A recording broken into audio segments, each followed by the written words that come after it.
The Rams have a massive opportunity ahead of them in this week's matchup. We're talking all about it, as well as the Alaric Jackson lawsuit situation. What should Rams fans be concerned about? The kicking situation and what the defense needs to do to win this football game. All on today's episode of the Rams Digest. I'm your host, Joshua Giron. Remember, if you guys are not subscribed to the channel, please do me a favor. Consider pressing that subscribe button now, as currently we sit at 4,682 subscribers on the channel. We try to continue to grow to 5,000.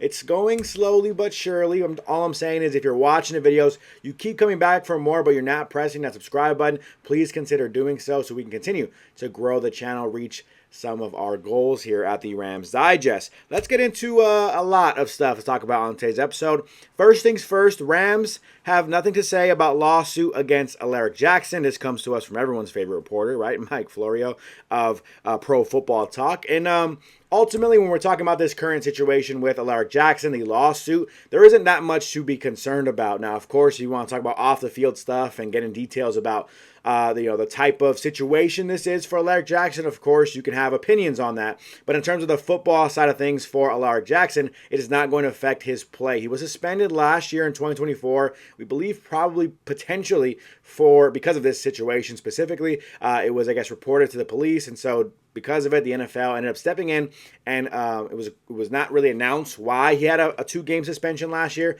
He ended up having to serve that 2-game suspension. It looks like it has something to do with this situation, as that's when the original, I think, police report may have been filed or a complaint.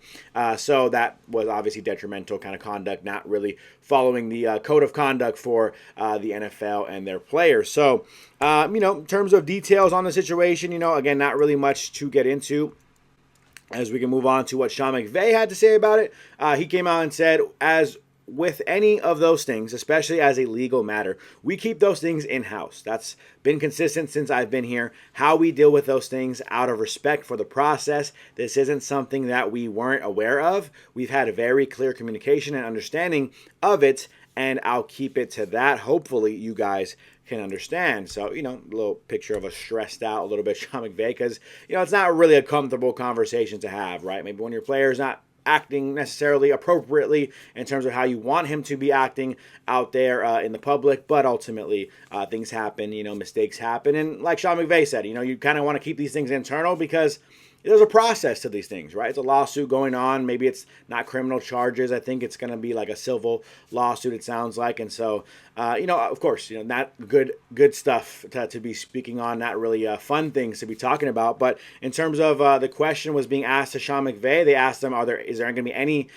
issues with him playing in the future? Kind of any, disciplinary action. I couldn't find that word for a second. Sean McVay had this to say in response to that question. He said, that's not something that we're talking about right now. Like I said, we're keeping those things in-house. This is something that was a previous incident, and so as it goes through that process, we'll deal with those things behind the scenes. I was made aware there won't be any actions as it relates to Alaric as far as his status for the game this week. So the reason why I'm bringing this up is because in terms of this football game, you need Alaric Jackson to be out there on the football field. And so it sounds like if anyone was concerned about this lawsuit kind of coming out, I know it kind of crept up in some social media spaces. It's not a concern in terms of his availability. He looks like he's going to play at least this week. And then maybe they'll look forward and see if there's any other actions that need to take moving forward after more details or whatever it is. The process kind of goes through like Sean McVay is talking about. I'm not anticipating anything like that. He did serve a 2-game suspension, I think, for this situation in the past, so we think that. So ultimately, again, not really anything that seems like it's going to be a concern. Again, you can have your opinions about the personal things off the field, but in terms of anyone curious about whether or not this situation was going to happen and going to affect the Rams and their offensive linemen for the season, it doesn't seem like it will do so, at least not this week. We'll see and keep an eye on it for the next following weeks after. Moving on from that, we're talking a little bit about the move the Rams made, the only move really they made this week in terms of their roster.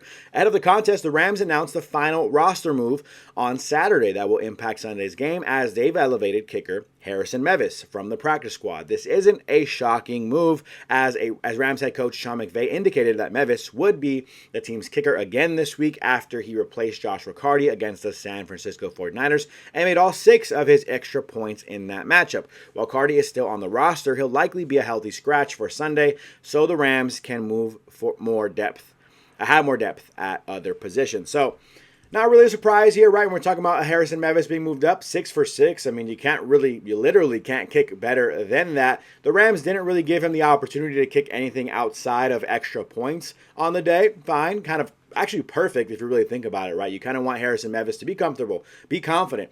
Not that you want him over Josh Riccardi. I'm sure some of us are happy with Mevis right now at this point. He's 6 for 6. He's perfect as opposed to what Josh Riccardi has been putting out there on the field. But Sean McVay has been pretty adamant about saying, hey, look, we really like Josh Riccardi. We really want Josh Riccardi to be on this roster. He's not going anywhere.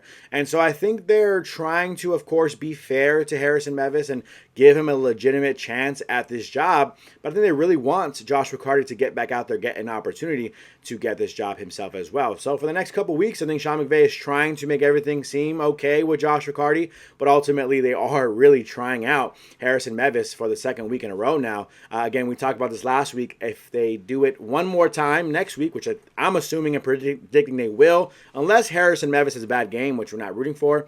But if he has a bad game, fine, maybe you go back to Josh Riccardi. But next week, if he has a good game, you're talking about one more roster move up from the practice squad, one more elevation, and then it's decision time for Sean McVay and this front office to decide what kicker they want to go with the remainder of the year. So big time day for the team in general. Huge game for Harrison Mevis and Josh Riccardi. Unfortunately, Josh Riccardi has to watch from the sideline for his case. But Harrison Mevis, he wants the job. He's got to kick well these next couple weeks to earn that role. So we'll wait and see on what the update is for that. But right now, that is the situation. Harrison Mevis will be your kicker versus the Seattle Seahawks in this football game. And then moving on to some predictions, right? This game is absolutely, gigantic. It's huge for the Rams. And the Rams have a really good opportunity right now to go out and win this football game in Los Angeles and prove to the NFL that you're not just the best team in the NFC West, you are the best team in the NFL, quite possibly. And I think a lot of Rams fans, we've all been sitting here watching every single game. I would say the Rams, as of late, have been playing like one of, if not the best football team in the NFL. But the Seattle Seahawks have also been playing pretty well themselves. Here are some game preview predictions from pulled from YouTube, NFL.com. They have their analysts go over, and you see here we have a majority saying the Rams are going to win a very close game in this one versus the Seahawks, getting 3 votes on the board for them to win a close one as well. So either side you swing it, it is going to be a close football game, it looks like. And when we're talking about the Rams and what they need to do to win this football game, I think we all it starts and kind of ends with what this defense has been doing. You look at them versus the San Francisco 49ers, right? The Rams scored 42 points, showing the world, showing Rams fans that, hey, this offense is legit. It's what we've been hoping and hyping up all off season long. We know that's the case. They've been doing a great job so far. But that defense, you wanted to see them get to the quarterback in terms of Mac Jones. You wanted to see them put pressure on the quarterback because that is what's going to help you win football games. That's kind of still the strength of this team right now. The last few weeks, you've been winning because it's Stafford and Puka and Adams' connection has been working so well. The running backs and Corum and Kyren have also been playing well. The tight ends have all been playing well. This entire offense, the offensive line, has all been playing so well. So that's been your strength as of late. But going into this season, the strength has been the defense. You want this defense to go out and do what they did to Sam Darnold last year in the playoffs, right? And we're talking about them going for 9 sacks versus the Minnesota Vikings. So this defensive line is key for me. Byron Young, Jared Verse, Braden Fisk, Kobe Turner, where are you guys? Can you continue to slow down the run while also getting to the quarterback? That is kind of the key every single week, it feels like, for the Rams and his defense, but especially versus Sam Darnold. When you get to him, of course, 9 times is kind of insane. Maybe you don't get 9 sacks in this football game, but getting to this quarterback, putting pressure on Sam Darnold, you see how it can affect his game. Do it again this week. I want to see Braden Fisk, Byron Young, Jared Verse, Kobe Turner all getting up their hands on the quarterback at some point in this football game, whether that's pressures, whether that's knockdowns, all that good stuff.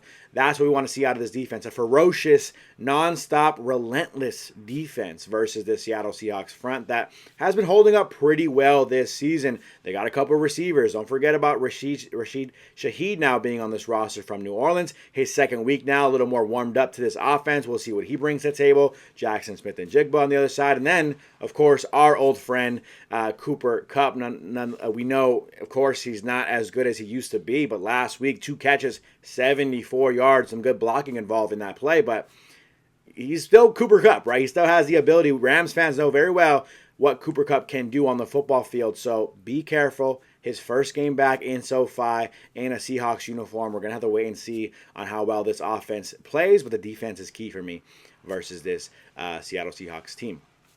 My score prediction is going to be a close one. I agree. It's 27-24. I do expect a little bit of points on this board. This being an afternoon game, I want this game to be kind of fairly high scoring a little bit. 27-24 is my score prediction. There's been a lot of close predictions the last few weeks, and I've not necessarily been 100% accurate on those. So let me know your score predictions down below in the comment section. If you think you could do better than that, let me know down below what you guys think this game will be, who you think will win, and we'll go from there. Last but not least, moving on from that, trivia of the day. My favorite part of the episode, as I already spoiled today's trivia question, leaving that one up for a couple of seconds. It's all good. We'll move on. What NFL team drafted a future U.S. president? This was the trivia question we asked everyone on the last episode. For those who missed it, here were the multiple choice options. What NFL team drafted a future U.S. president? Was it A, the Detroit Lions, B, the Green Bay Packers, C, the New York Giants, or D, the Cleveland Browns? A couple of you guys play along with the trivia of the day. Here were the trivia guesses. We had Floyd saying, I have no idea, so I have to go in a 1 in 4 chance of getting this correct. I'll say the New York Giants. And then Juan says, I'm going to say the Packers. By the way, Juan, you've quietly been on straight up a crazy heater as of late in terms of how many you've been getting correct. Can you keep the streak going here? Will Floyd get his streak rolling as well? We'll wait and see. The correct answer for the trivia of the day of which NFL team, franchise, once drafted a former or future U.S. president, the correct answer was the Green Bay Packers. Juan, you get it correct. The Green Bay Packers drafted future U.S. President Gerald Ford in 1935, although he declined their offer and chose to attend law school instead. He also received an offer from the Detroit Lions, but turned both down to pursue a legal and political career. They ended up going to Yale to go to Yale Law School. So, kudos to Gerald Ford, one of our former U.S. presidents here. But yes, the correct answer for which team once drafted a future U.S. president was the Green Bay Packers. Shout out to Floyd and Juan for playing along with the trivia of the day. Special shout out to Juan for getting it correct. If you guys thought that was easy or you want to play along just to have some fun and get your chance of getting a shout out on the channel, give me a guess on today's trivia of the day, which is going to be this question we ask here. Today's trivia of the day: what college was Kobe Turner drafted out of? Now, I know this seems like an easy trivia question. Maybe for some of you it is an easy trivia question, but the reason I'm asking it is because I want to make sure we start getting our knowledge brushed up on which college a lot of these athletes that we play for the Rams went to, because I've been scrolling through TikTok, checking out some videos, doing my thing, just kind of relaxing, and I see these trivia questions being asked to die-hard fans, and it always frustrates me. When you don't know the college your star went to, I always get a little bit frustrated by that. Not to say you need to remember every college everyone went to, but as a Rams fan, I like seeing these guys come out of college. I like getting excited watching some college tape and seeing what they were going to look like in the NFL. And so I do kind of study that a little bit. And I want you diehard fans out there to have some knowledge with you to carry around in case anyone asks you, what college was Kobe Turner drafted out of? After my next video, you'll be able to say that with confidence. But first, here are the multiple choice options for what college was Kobe Turner drafted out of. Was it A, Ohio State University? Was it B, the University of Alabama? Was it C, Wake Forest University? Or was it D, the University of Michigan? Again, what college was Kobe Turner drafted out of? Drafted out of, by the way. Could have transferred schools, but what was he drafted out of? Was it A, Ohio State University? B, the University of Alabama? C, the University of Wake Forest University? Or D, University of Michigan. Give your guesses down below in the comment section. Whether you're right or whether you're wrong, we'll give you a shout out on the next episode that I'm on here at the Rams Digest. Other than that, that's going to do it for me on today's episode of the Rams Digest. Please do me a favor and subscribe to the channel if you're not subscribed already, especially if you like what you see. That way you don't miss when we go live. Like, we're going live tomorrow afternoon for that game versus the Seattle Seahawks. Again, the biggest game of the year for the Rams. Great opportunity for them to prove to the NFL they are the best team in the NFL. Let's go. Let's go, Rams. Yeah, that's it. Subscribe to the channel so you don't miss that. That's going to do it for me. I'm your host, Joshua Giron, and I'm out.